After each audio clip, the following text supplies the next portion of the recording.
are so overwhelming that you just don't know what to do. And you can be like a deer in the headlights. You can stop in your tracks. Some of you more critical thinking people, you get to analysis paralysis. You try to plan your way out and figure your way out, or we're so desperate that we'll do just about anything to get out of the pain, the circumstance, the stuff, and then we do this. We shake a fist up at God and we say the three-letter word, why? I mean, don't we? We do it all the time. God, why this? Why that? Why did I have this circumstance? Why did this not change? Why won't you do something? Aren't you capable? Aren't you bigger than everything else? Can't you move mountains? Can't you move oceans? I thought you were the God of the universe, and yet you say for me to lay my burdens down and you'll carry me, your right hand will hold me, and where are you? I think sometimes in the midst of all that stuff, we can forget that He's right there. God doesn't always change our circumstance. God doesn't always take us out of the stuff. But most of the time, in my experience, He doesn't take me out. He takes me through. And that really stinks. All God's people said amen or oh me. It's like, come on, God. Rescue me. Pull me out. And yet, most of the time, He doesn't. It's almost like He leaves the gold, which is us, in the refiner's fire, that when the difficulties come, all the impurities come up to the top, and the guy who's the keeper of the gold would come and skim the impurities off of the top as they boil up.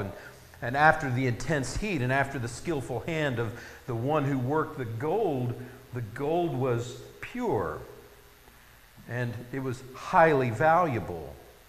And it would not have been that way if it had not gone through the difficulty and the struggle and the heat. The book of the Revelation that we're camping out in for the next several weeks is a book written to people in the midst of the stuff, in the midst of the flack, in the midst of the fire, in the midst of the difficulty, in the midst of the pain, in the midst of the circumstance, whatever it is. This book of the Revelation was written to people just like that. People who were taking it on the chin, people who were going through difficulty, people who didn't know if they're going to make it to the other side.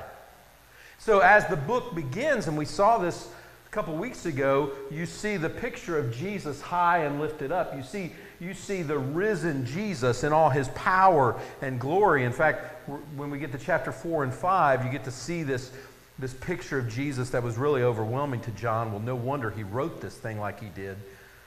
But you get this great picture of Jesus and who He is. And when you see Jesus for who He really is, your circumstances and your stuff finally gain perspective. Oh, it doesn't make it any easier. You still have to walk through it. But it gives you the hope and the drive and the reason to endure. As we come to this section in Revelation, the Revelation, not Revelations, but it's a revelation. It's the revealing, the apocalypsis, the pulling back of the curtains, revealing Jesus for who He is so that we can see ourselves for who we really are. In chapter 2, it started with the church at Ephesus. And this church at Ephesus needed to be reminded of what was going on. If you guys recall, there's a Turkey or Asia Minor back in that day, also called Anatolia at one point. The church started and spread from this eastern part, spread farther west through Turkey. Some of the earliest and greatest churches of church history in the Byzantine Empire and all that kind of stuff back then were in Turkey. Some of the greatest monasteries and some great libraries and places of higher learning and deep theology. We have the framing of the beliefs about Jesus and the Trinity come from the Cappadocian Fathers, the guys who were farther up in northern East Turkey. I mean, this has such a rich heritage. There are a lot of people through there, but at the time that this was written, the end of the hundreds, the church was just spreading. And Jesus, through his Saint John, he was getting this message to these churches. And remember, it follows the mail route. It goes at the beginning at Ephesus and Smyrna and Pergamum and Thyatira and Sardis, Philadelphia, and Laodicea. It follows the northern route and then comes back down south the same way the mail was delivered. And so this first one that we talked about last week with Ephesus, this great and wonderful church, they were told to remember. Can you guys say that with me? Remember. A couple of things about the church at Ephesus, just as a reminder. They were called the loveless church. Jesus remembered their works and their labor and their patience and their perseverance, and he rebuked them in this way. He said, "You have lost or left your first love." Jesus encouraged them to remember. Remember where they've come. Remember who he was. The second church that he writes to is an interesting place. It's the place of Smyrna. And let me give you the details for this, and then we'll flesh this out together. The church of Smyrna was called the persecuted church. Again, some theologians look at this section in Revelation and say that this is probably time periods of the church, right? Different eras, or it could just be that local church. It might be both, the close prophecy and the one to come. Either way, Smyrna was a real place, and this place persecuted the church. Jesus said to them, "Your works, your tribulation, your poverty, I commend." And he had no rebuke against them. His exhortation for them is, don't be afraid. So as that's in your mind, let's read this passage together. In Revelation chapter 1, beginning in verse 8, it says this. It says, "Write to the angel or the messenger of the church in Smyrna. Thus says the first and the last, the one who was dead and came to life. I know your affliction and poverty, but you are rich. I know the slander of those who say they are Jews but are not, but are of a synagogue of Satan. Don't be afraid of what you're about to suffer. Look, the devil is about to throw some of you into prison and to test you, and you will experience affliction for 10 days. That's the idea of completion. Be faithful to the point of death, and I will give you the crown of life. Let anyone who has ears, let him hear what the Spirit says to the churches. The one who conquers will never be harmed by the second death."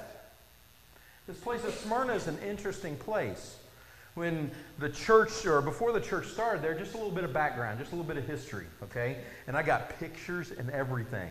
I'm playing professor this morning, so you guys sort of stick with me. I had 50 pictures, and I kept pulling them out to make sure I didn't overwhelm. We could be here a couple hours. Okay. I'm saving you for lunch. All right. So this place of Smyrna is an interesting place. It was, as we saw on that other map, it's on the western part of Turkey. At some point, probably 300 or 400 years before Christ, the city was started up on this hill, the high hill, to be able to take care of any military problems that would come towards them. And then later, after they were conquered, the city moved down to the shore and became a hub for commerce and trade. At a certain point, I think it was like 169 BC, they said, our city is going to be dedicated to Rome. Now, we're connected on this side, and we're a long way away, and there's been a lot of Greek influence here. But I think they could see what was coming, the city leaders, and they expressed their fidelity, their full following. We are a Roman city. And so when you go to Smyrna, even today, you can see the great columns, the great gymnasiums, all this structure and stuff that's still left. We didn't see that in Ephesus because there were a lot of earthquakes and the buildings there, and destruction came and tore them up. But if you were to go to the city of Izmir in Turkey today, there are remnants of this great Roman city of Smyrna there in western Turkey. You have the columns and the aqueducts and all the statues and everything. It was interesting, this Roman city. They wanted to be so Roman that they pushed away the religions and the things of their own people, and they picked up the religion and stuff of the Romans. They even set up a thing for the Caesar so he could be worshipped there. They set up a statue for Zeus, and even the statue of Zeus here, and even a statue to, what's the lady's name? Sybil. So they saw multiple deities in this city. And you knew your allegiance to Rome by saying, Caesar es Kurios, by Caesar is Lord or master. Okay? And it was sort of like a rite of passage. It was the call or the statement that you had to say publicly and privately. If you were going to get a job, a major job with the city, you had to say, Caesar is Kurios. If you were going to be a major official, a major player, someplace in that area, you had to give your allegiance and fidelity and worship to the Caesar and to the gods. It was interesting. Their perspective, and even the Greek perspective, were people who did not believe in their multiple gods. They were the ones who were called atheists. I always find that funny, that the people who don't believe in all the different gods and the statues of those gods, the titans and all that they're the atheists. So this Roman city, you could almost smell it in the air. It smelled like Rome. I don't know if they had good pizza, if that was part of it too, or good pasta or whatever. That may have come later. But this had the feel of being in Rome. It had the allegiance of being in Rome. It had the colonnades and the statues and everything else and the worship of being in Rome. And if you were going to stand up and be counted, you had to say, Caesar es Kurios. But someplace in that history, Smyrna had either Paul or one of the disciples or even some of the guys who followed them end up in Smyrna. They planted a church there. Can you imagine starting a church, a group of people among a larger group that they're going to be persecuted? That if they don't say Caesar is Kurios, if they don't give allegiance and honor to the Caesar, they could get in deep trouble. In fact, at a certain point, persecution became so great that even after 70 AD, when the Jews were kicked out of Jerusalem, even after the death of John at about 100, there was such persecution all over the world, and it was really strong in Smyrna. There was this guy who was in Smyrna. His name was Polycarp. For those of you who are Pokemon people, it's not a Pokemon. Thank you. I was asked that earlier. Who are you talking about today? I'm talking about Polycarp. Oh, is he one of those Pokemon fish? No. He's got a funny name. That would be Politoed and Magikarp in Pokemon, if you're asking. Not that I'm playing today, but I haven't had my phone on yet. Okay. So there's this dude named Polycarp, and Polycarp became a believer when John, the disciple, the guy who was hanging out with Jesus, he probably spent time in Ephesus because Polycarp and later a guy named Irenaeus, early church father, writes down the stuff of Polycarp, and he says he was a disciple of John who was a disciple of Jesus. The guy we talked about last week in Ephesus who took care of Jesus' mom, right? So John, the disciple, at the end of the first century, Polycarp is his disciple, and he comes along and he starts learning everything that he can, and he's following Jesus, and so much so that John appointed him as the pastor or bishop, the leader of the church in the city of Smyrna. So I want to show you this little video clip, okay? This is one of my favorite video history guys. Usually he's pretty funny. This drive-through history stuff is good for teenagers and everybody else. But I want you to watch this clip on Smyrna and Polycarp. As the Roman Empire flourished here in Smyrna, it became a pretty rough place for Jews and Christians. Both Jews and Christians were monotheistic faiths, and the Romans instituted emperor worship. And anybody caught not bowing a knee to an image or an idol of the Caesar was subject to pretty harsh treatment, even death. In fact, in 156 AD, one of Christianity's most famous early church fathers, Polycarp, was burned at the stake and martyred right here in Smyrna. Polycarp was a man born in 70 AD who came to believe in Christ at an early age. He had the opportunity later to study directly under the Apostle John and others who had had direct association with Jesus Christ during his earthly ministry. Pretty cool that he was only 1 degree separated from Jesus himself. Polycarp was eventually appointed by John as the bishop of the church in Smyrna, where he faithfully ministered for many years.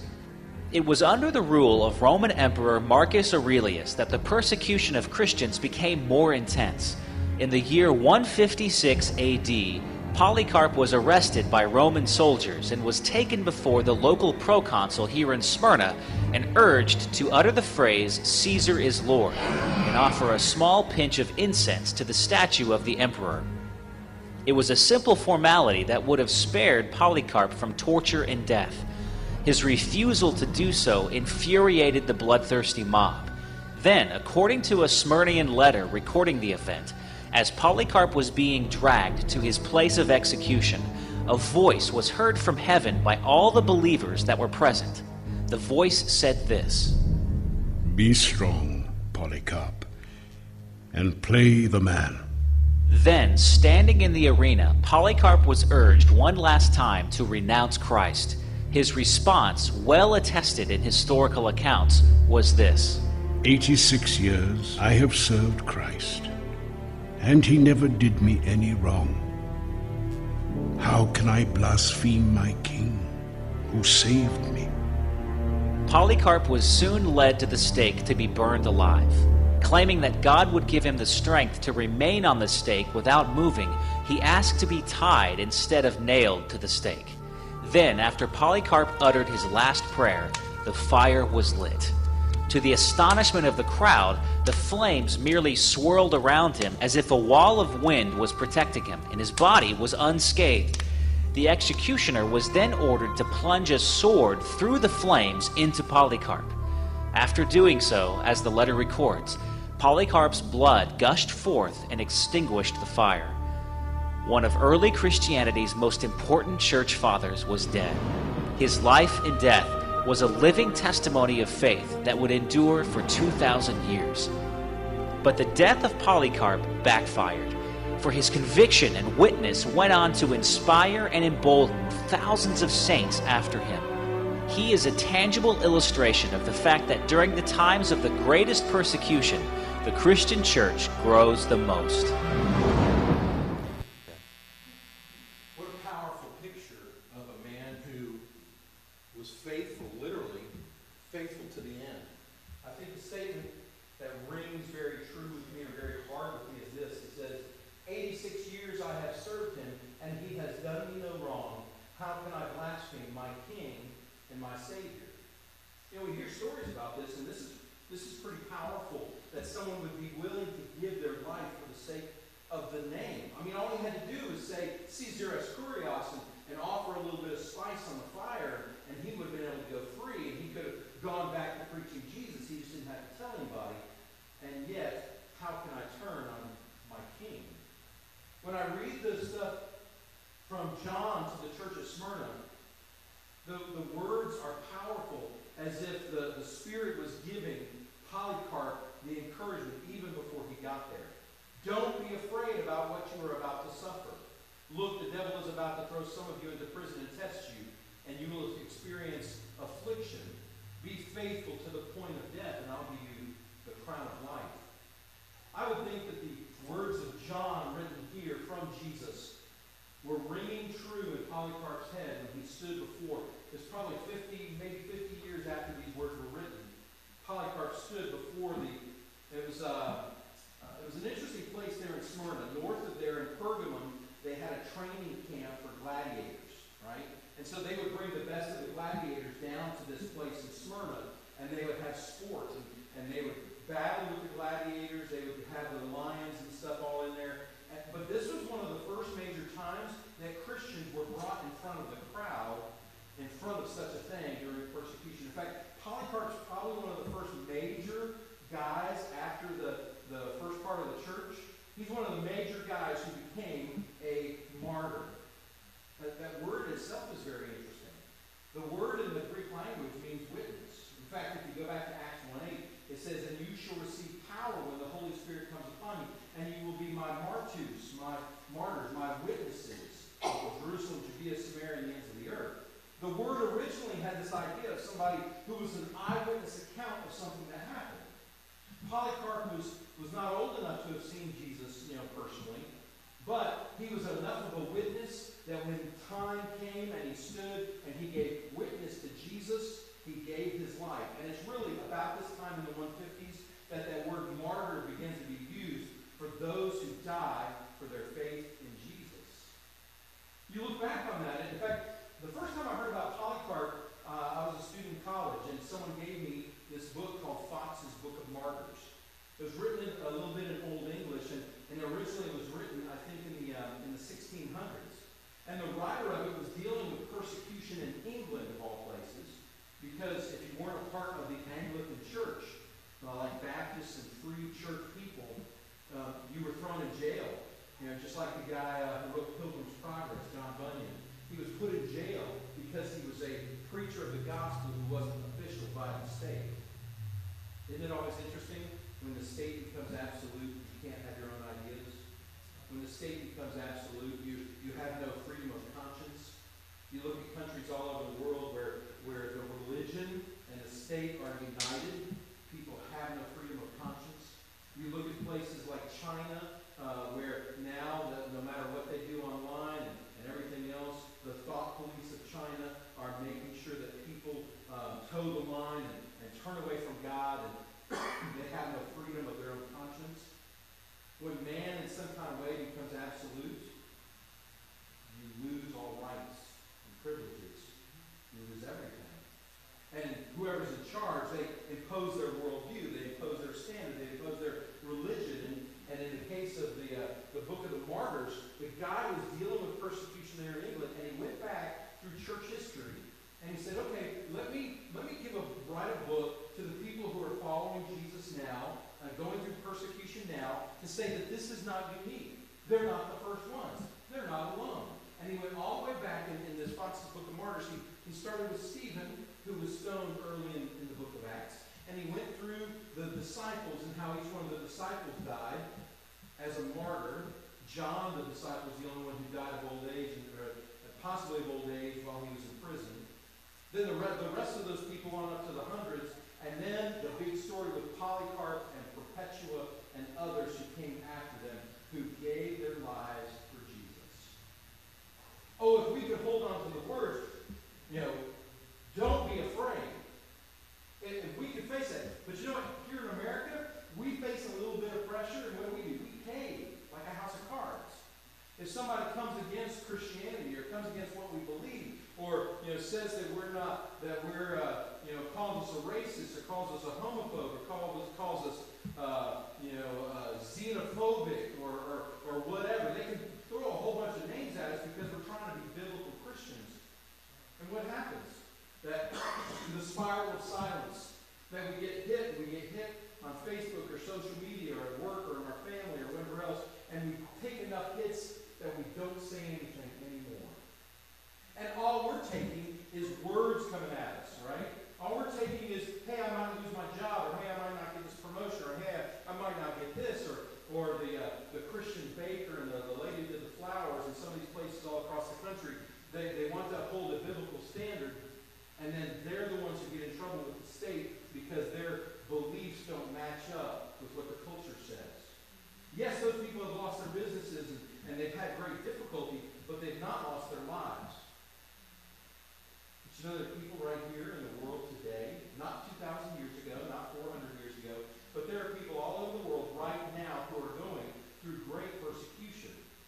In fact, I have a list just pulled from 2019. The first headline. I took a lot of these from the Christian Post. It's a good website for news and that kind of stuff. Also, Voice of the Martyrs is a Christian organization that keeps track of this kind of stuff. Open Doors Ministries keeps track of Christians all over the world. But just in 2019, just in the people who, or these news stories that have come up, this one says, China bans a 1,000-member church in Beijing, demands members vow not to attend. In fact, there are churches all over China that are under increasing persecution because they can check everything everybody says and does online. They're following people. They're putting pastors in jail. In fact, in China, over the last 50 years, pastors and church leaders say if you've not been put in jail at least 3 times for your faith, you must not be that much of a Christian.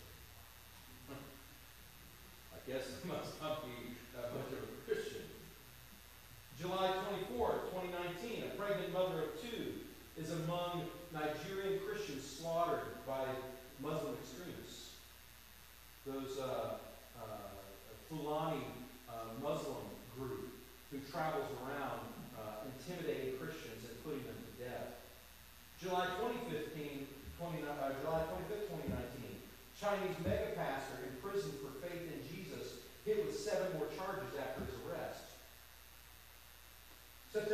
14th, just a few weeks ago, 2019, in Nigeria, Muslim Fulani herdsmen abduct and murder this pastor's wife after breaking her legs. And there's a host of things that have been going on in Africa for the past couple of years. But this is just a few weeks ago. How about this? September 30th, 2019, Hindu radicals live stream attack on Christians to make the area free of Christianity. I heard several years ago that in one of these difficult places in India, that the Hindu mob came up on the pastor and his son while they were in the car, and the mob pushed the car back and forth. They wouldn't let him leave, and finally covered it with gasoline and killed the pastor and his son.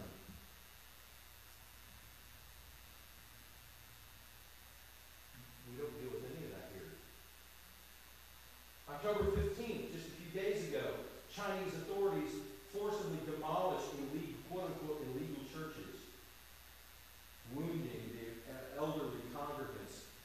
Specifically down near Shanghai, regional officials are starting more and more to take the new communist line, and they're wiping out churches that have been okayed for the last several years. You know, see, the self-movement, self-propagated, self-taught, you know, the churches that have no outside influence. And now they're even destroying those. And the guy who's in charge of the church, the recognized church in China, is not even a believer. The Chinese government puts him in charge, and they install a lot of these guys in these churches who aren't even believers. Sounds a little bit like Hitler before World War II, when he put a guy in charge of the Lutheran church who was an atheist and into mysticism. They started replacing all the churches, the pastors at the Lutheran churches who actually believed in Jesus, and ended up with a bunch of people who didn't believe anything. Many of them even into the occult. And Dietrich Bonhoeffer and real Christians went into hiding. But today, I'm talking today, October 15th, Kulaf, a 35-year-old future Syrian party secretary general, was taken out of her car during a Turkish-backed attack and executed by Turkish-backed mercenaries. This lady wasn't even a Christian. She was a Muslim, but she was a moderate who was trying to get Arabs and Christians and Muslims together so they wouldn't fight anymore. That was just a couple days ago. October 18th, 2019, that was Friday, China puts an official ban on African students there from worshiping in churches to prevent foreign infiltration. That was Friday. You know what, folks? We have it pretty easy. We don't have a lot to deal with here with that kind of stuff, but it's growing and it's coming. The encouragement to the church in Smyrna was, guys, you can do this, okay? It says, don't be afraid. There will come a time that you and I may have to stand up in front of people, and I will not bow the knee. I will not say anything that disparages my Jesus. They'll come for me first, and then they'll come for you. They'll take out the leaders and the pastors and the people who make a stand up. They'll take them out first, hoping that everyone else will be quiet and will go away. The crazy thing is Tertullian wrote centuries ago, it says the blood of the martyrs is the seed of the church. And while we see the difficulty of the church going through persecution every place else in the world, there is growth of the church in many of those, if not all of those places. Before the end of World War II, before 1947, the church had freedom to do whatever it wanted in mainland China. After 1947, they kicked all the Western missionaries out. They locked everything down. Ultimately, they had the Cultural Revolution. They put a lockdown on Christianity. But recent estimates, even going back to 2008 to 2010, said that at least by that point, out of the billion people who were in China, before World War II, there might have been 5 or 10 million Christians. But after the persecution and the communist rule and the difficulty, in 2010, there were recorded probably at least 100 million Christians in China. That under the radar, below the surface, that even though persecution was light in 2010, and it's great and difficult now, there are millions of Christians underneath the surface who are telling people about Jesus. Even there's a plan by the church in China that it's called Back to Jerusalem.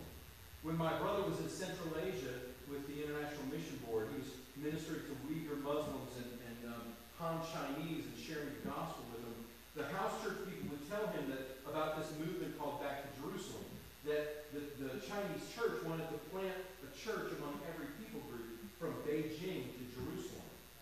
And they had already worked their way down through, and were starting through the Muslim countries of all the stands, and they're working their way to plant churches all the way to Jerusalem. I think they'll face opposition. I think they'll face a hard time. And I think, even though many of them will give their lives, many will stand up and say, I will not bow the knee to Allah. I will not bow the knee to the Chinese government. I will not bow the knee to the socialist state. I will stand in the name of Jesus. So what do we need to do? I would say the first thing that we need to do is remember these words, not to be afraid to stand up for the gospel. I would say also that it's important for us as the free, the church in the United States, that we really need to take it seriously of praying for our brothers and sisters around the planet. That even this morning, probably within the last 10 hours, as people in China have gone to church in secret houses and secret places and everything else, hiding from government officials, that they would have boldness to live for Jesus.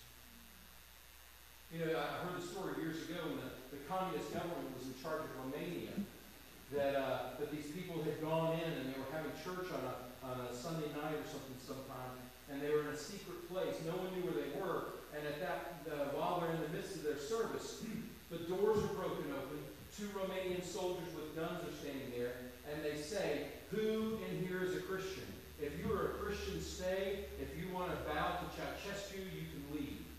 Ceausescu, as you know, is the leader of Romania who ended up dying in the late 80s or early 90s. So, as all these people sheepishly get up and leave the room, the Romanian soldiers are standing there with the few people that are left. They motion to someone and say, close the door. They turn as the doors close and say, finally, all of those compromisers are gone. We can worship Jesus together. They put their guns down and worship. We need to pray that there's boldness among believers any place across the street and around the world. We need to pray that God protects them and takes them through. We need to pray for them. He is their only hope. But you know, God doesn't deliver everybody. You know that, right? It's not just candy and roses for everybody. What does it say in Hebrews? In the end of Hebrews, chapter 11, it says this. In Hebrews 11, verse 32, it says, what more can I say? As you know, this is that Hall of Faith chapter. All these great people of the faith. They believed and God delivered them. They believed and God took them out of this. They believed and God did this stuff. And it says, and what more can I say? Time is too short for me to tell about Gideon and Barak and Samson, Jephthah, David, Samuel, and the prophets, who by faith conquered kingdoms, administrated justice, obtained promises, shut the mouths of lions, quenched the raging fire, escaped the edge of the sword, gained strength in weakness, became mighty in battle, and put foreign armies to flight. Women received their dead, raised to life again. Other people were tortured, not accepting release so that they might gain a better resurrection. Others experienced mockings and scourgings as well as bonds and imprisonment. They were stoned. They were sawed in two. They died by the sword. They wandered around in sheepskins and goatskins, destitute, afflicted, and mistreated. The world was not worthy of them. They wandered in deserts and on mountains, hiding in caves and holes in the ground. And all of these were approved through their faith. But they did not receive what was promised, since God had provided something better for us, so that they would not be made perfect without us. Even in the Hall of Faith, even when all these great things and answered prayer and all this great stuff, God delivers, God provides, God gets them through. You see the other part. Sometimes God delivers through suffering. Sometimes God takes the believer to the other side of death. Sometimes it's the passing of someone who is bold for the gospel that passes it on to other people. I don't know your lot. I don't know what's supposed to happen to you or me. But if the time came that you had to stand, would you? If persecution came, that it was for real? Would you be willing to take a stand? My encouragement is that you would. There's a movie that was done by a Southern Baptist missionary. His name's been changed. His name is Nick Ripken. That's a pseudonym so that some of the people he was connected to can't get in trouble. But Nick Ripken has a book and a movie called The Insanity of God, and I suggest that you watch it. He tells the story of his own difficulties in Ethiopia being a missionary, the passing of his son and the great difficulties that they went through. And in the movie, he points out Christians and around the world who've gone through persecution and gone through difficulties. My suggestion that you guys get a copy of it and watch it. It's amazing what it is to see someone who's willing to give their life, and what an encouragement that I could do the same. The encouragement from this book and the encouragement from the book of the Revelation for the church of Smyrna is don't lose hope. Don't be afraid. What are you going through right now? Does it match up to the level of difficulty of life and death? Maybe, maybe not. But do you put your trust and hope in Jesus? Have you taken the time to lean into Him in your difficulty? Have you taken the time to really get to know Him? Jesus is real, and He is powerful, and He has not forgotten you and your stuff. Can I pray for you? Father, there are folks in here who are going through great difficulty. Some of them are dealing with financial issues or family stuff or internal struggles or whatever. And God, this morning as we've spent this time together today, I can't help but think that people are stirred and they ask the question, why, God? Why don't you deliver me? Why don't you change my circumstance? Why don't you do something? God, I pray that you help them to learn the answer. The answer is in who. The answer is in who you are and what you want to do for us. That you don't leave us or forsake us. That sometimes you don't take us out of our difficulty, but you take us through it. And that God, following Polycarp and believers all over the world, God, help us to have the fortitude to stand in the face of difficulty and opposition and persecution. Help us to be willing to go to our knees and to beg you to walk us through, God. God, we need you. We know that we in America have not faced persecution, but it will come. Help us to see it. God, would you pray for our brothers and sisters around the world? Governments and religions and ideas, ideologies are driving out the conscience of man and Christianity, trying to eradicate it from the planet. God, I pray that our